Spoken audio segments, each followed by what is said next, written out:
A fellow called Tanyon made an instructive video. Not instructive really, but informative video, I'm sure.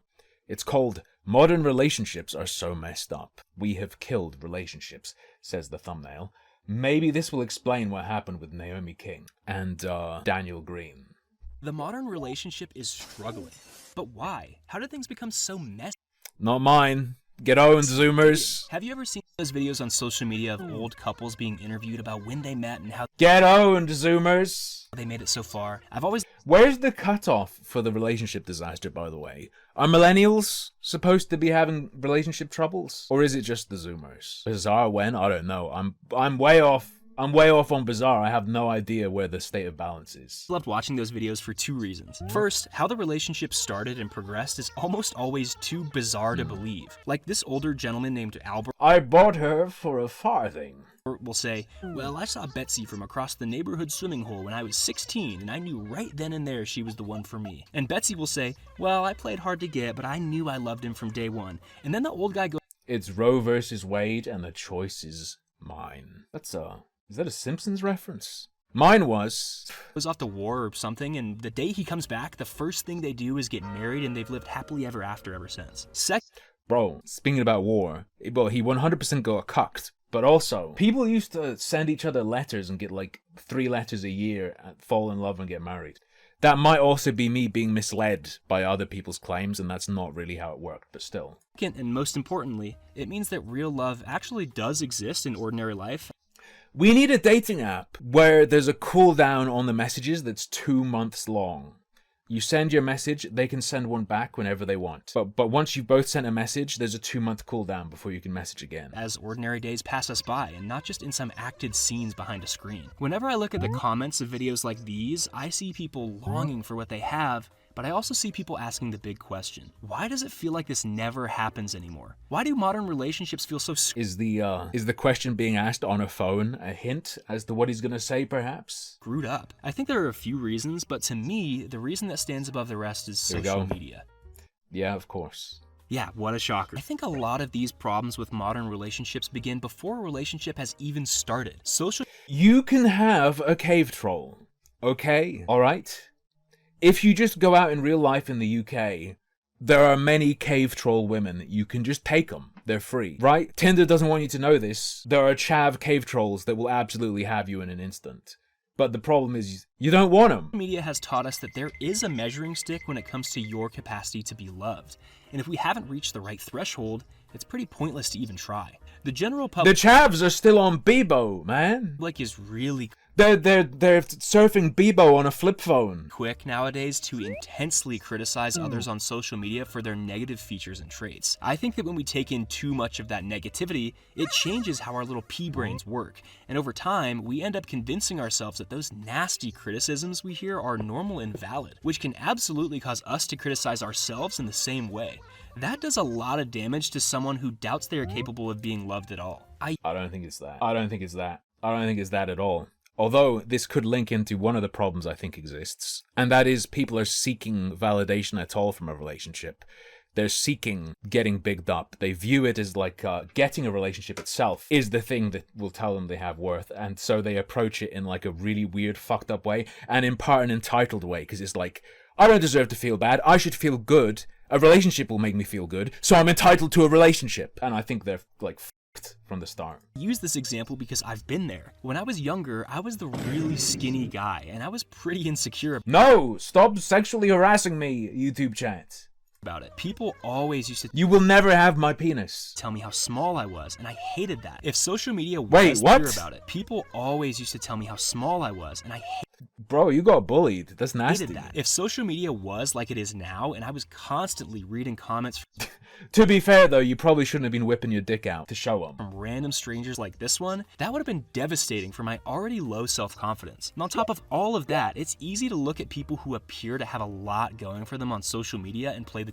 Didn't your penis get leaked? Someone who consensually received the picture. I said go ahead and share it, okay? Because I have a good dick. I'm fine with people seeing it.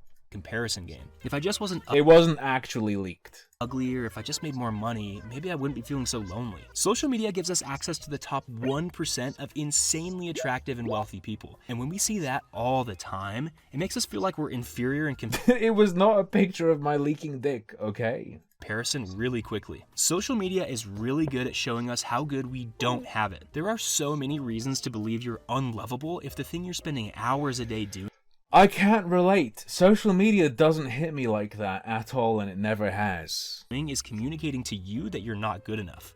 I genuinely can't. Everyone says this. Everyone says they feel this way. It's never hit me like that. I am what I am. I have what I have. Sometimes I see things I want. Some things I look at and I'm like, maybe I should try doing that or going towards that or something. I don't put myself in a ranking against it. If the older generation was constantly criticizing and comparing themselves like we seem to do, then maybe stories like these wouldn't have happened at all. I'm not sure if you've caught on yet, but people have a tendency to set up unfair expectations as to what traits their partner absolutely needs to have in order to be considered worthy to Damn, red pilled. For some, sure. invest in. You'll notice, though, if we're going to talk about media, if you watch reality TV shows, women, for instance, who say they have those standards, get judged very harshly by the masses. Men and women do this equally. Don't get it twisted, my 79% male audience. I have personally seen videos in which women claim their man They both often do it. I don't know if they do it equally. needs to make 6 figures and be 6 feet tall at a minimum. And I've seen videos or comment sections where men are actively bashing women who don't have the body type they're looking for. Okay, but also we're talking about videos there, not just, we're talking about like personalities, people who are projecting a brand image. I'd be more interested in general convos on social Even if media. you don't do these things, which I'm sure you don't because you're all perfect, social media has a way of sticking with you, slowly building up this image of society's ideal partner over time. And if we're taking in content like this, one day we could end up believing that we actually do. Taking in content. You're making watching videos sound disgusting, like I'm getting anally penetrated by this MP4. When we take in content. Do need these traits or features Slipping that YouTube server dongle into my orifice. No, I don't like it. in order to feel satisfied with our partner. Potentially not even for our own happiness, but to satisfy the societal norms set around us. Another issue that I'm sure comes to mind here is watching adult content on the internet that's extremely damaging for our mental. As a man, this content is so harmful because it paints the way that we view, think about, and interact with women really, really poorly. It paints the way that we view women poorly. So the way he said it is that it creates a perception in other people regarding the way men see women. But I presume he means it shapes the way you view women. If you're watching this consistently, you're gonna get so used to this fake image of what a woman looks like and what a woman as a partner should Yeah, all whores are fake women. be in your life. That when True! Red pilled. you start to interact with real women, you're just gonna sound like a bumbling idiot trying to communicate with an alien or something. This is not what the standard is, my guy. I think there's a point to be made, maybe about expectations of what sex will be like if you're like young and looking at porn or something. I don't know if porn is like shaping the way people talk to a woman. I don't know, maybe I'm crazy. Or approach a woman or something. Are there people like walking around wearing a fake plumber outfit, ready, looking to see a house where a woman is knocking on the door and coming in and saying, "Hey, I hear you have a problem with some pipes." Or if they're trans, I guess. You know, like, unrealistic where are they learning the social skills from porn? Do people actually watch plot? pictures of what life and love Walking around with a pizza in case they see a woman and so they can walk up and say, "Hey, I got a delivery for you with extra sausage." should be like, painted by the content we take in on our phones, can easily cause our standards for relationships to skyrocket to levels that are really challenging for any normal human to reach. I think social media has tricked us into believing that the right relationship should be totally smooth sailing all the way through because that's what real love looks like. If you really love someone, then it I don't know, like maybe if you're an Instagram person who curates only that stuff, but the internet's covered in disaster relationships, like scaring people. I don't know, man. If we're going to talk about media as well, let's bring up non-social media, let's bring up shows, let's bring up like reality TV that millions of people watch. You look at Married at First Sight or something, and points like this are emphasized there. I think that's being spread in the culture. So I don't know. This is not a great overview. This should be limited to like for the like terminally online person. Here's why it's your relationship. This doesn't cover why all relationships relationships overall are screwed up. This isn't a broad enough approach. Which you're really not going to get in 7 minutes 25 anyway, so I don't know what I was expecting. Should be a piece of cake forever. And if it isn't, then it just isn't a match, right? Real relationships are challenging. I'm not saying that every relationship is bound to be a bloodbath with fights all the time. I'm just saying that you have to be willing to make sacrifices often, and you have to be make sacrifices often. That there's a grain of truth, but that sounds insane. The way it's phrased sounds insane. That sounds like a way to build a huge amount of resentment. Communicate and have compromise on both sides when things don't line up perfectly. Try to keep things balanced. Make sacrifices often. It just sounds like making yourself miserable. willing to step up and take accountability when it's necessary. One of the biggest differences... Hey! I think social media's messing up relationships. By the way, you need to treat your relationship like you're a YouTuber. You need to... is between a relationship that thrives you need to be willing to make an apology video when your partner calls you out. and one that struggles is you being able to happily make the sacrifices and take accountability because you know that even though that stuff isn't necessarily fun, the person that you're with makes it more than worth it. Take it from a guy who's married. My wife will ask me to go do stuff with her pretty often that I do not care about at all. Like go see a play or something. And it would be easy for me to say, no, I'd rather do things that interest me, like drawing stick Oh shit, they're getting divorced. figures all day. If you do this, you can't say that you're doing this. You can't do it and then say that you're doing it. But I know she recognizes the sacrifice I'm making by putting my interests aside and involving myself in hers, even if it's just a small one. Why would she be happy with that, though? I know my wife loves when I'm miserable and next to her doing shit I hate. Relationships are a challenge. Not every day is going to be easy, and that can seem like a wake-up call for some.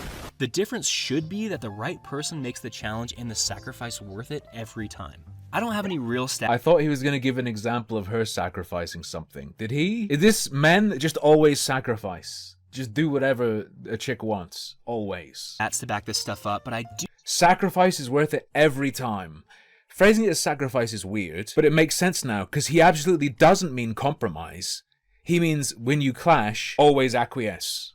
I do think that people in general have lost their way when it comes to what a real relationship looks like and feels like, primarily thanks to the falsehoods that rampant social media use has tricked us into believing. And if you're watching a video with this title, I'm sure you believe that too. Even with all the... What? We got videos telling me they agree with me.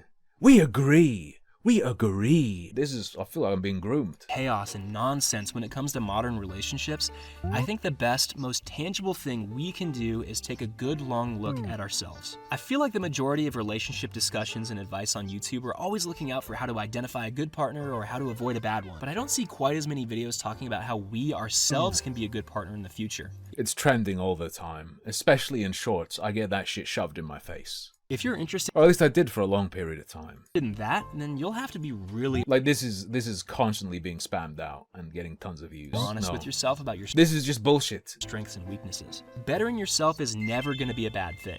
You do it for a lot of reasons, including your future partner, but if that doesn't work out, then hey, at least you did it for yourself, I guess. After that, I would encourage you to, and please stay with me here, try it. Right. If you're still questioning it, you are capable of being loved, and there are still people out there who want to do relationships the right way, I promise. It might be really hard to get that ball rolling, or it might feel impossible when you just keep meeting absolutely terrible people like these ones, but you can't give up on it. There was an old piece of advice that I heard.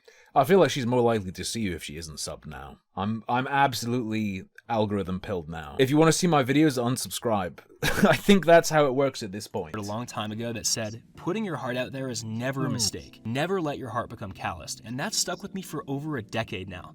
Yeah, that's Daniel Green's motto. Even if you're already in a relationship, putting your heart out again is never a mistake. It would get me through some hard times, like in middle school when I would send a girl a "I like you, do you like me?" text after weeks of deliberating because I was so nervous. And her first response would be, LOL. Also, of course, take what you see and hear on social media about relationships with a grain of salt, including content from me. If you're questioning whether or not this is sound advice, then think about it this way. If enough people watch this and utilize what they hear, eventually maybe two people will meet. When I'm thinking of compromise, sex freakman, I'm thinking of like, oh, I don't really want to take the trash out, but I'll do it now so you can do it later. Or like, I did the dishes last time, but look, I know you like had a hard day at work, so I'll do it now. And then maybe in the future they recognize you did that for them and they do the similar. who applied my ideas to their dating lives, and I will have become the ultimate matchmaker. But I guess I'm well into living with my girlfriend and having, lived in our house together. It's all like daily stuff. It's not courting. Although, I mean, we regularly do dates and stuff, so it's like perpetual dating. Process. That would be kind of neat, for me at least. Relationships today are messy. I've personally felt and experienced that, but I've also felt the joy that eventually comes when you don't give up, even when you're given reason after reason as to why you should. When you find a partner who means business, there won't be criticisms or comparisons, and you won't feel slighted by having to sacrifice. You'll just wonder how you ever got along without them. You'll be willing to sacrifice everything for them and feel completely dependent on them. That does... Dog, you sound ill. You sound like you're in a bad situation. Trust me, bro. That doesn't sound great. Wow, okay. What a good intro. What a good little piece of content to check out. That's horrifying. So, Dua Junaid says, nobody ever tries to show up as a better partner themselves, only having high expectations from their significant other. She has watched this video and gone, yes, that's right, my boyfriend is like that. He never works on himself. He just expects me to be perfect. That's what you've done.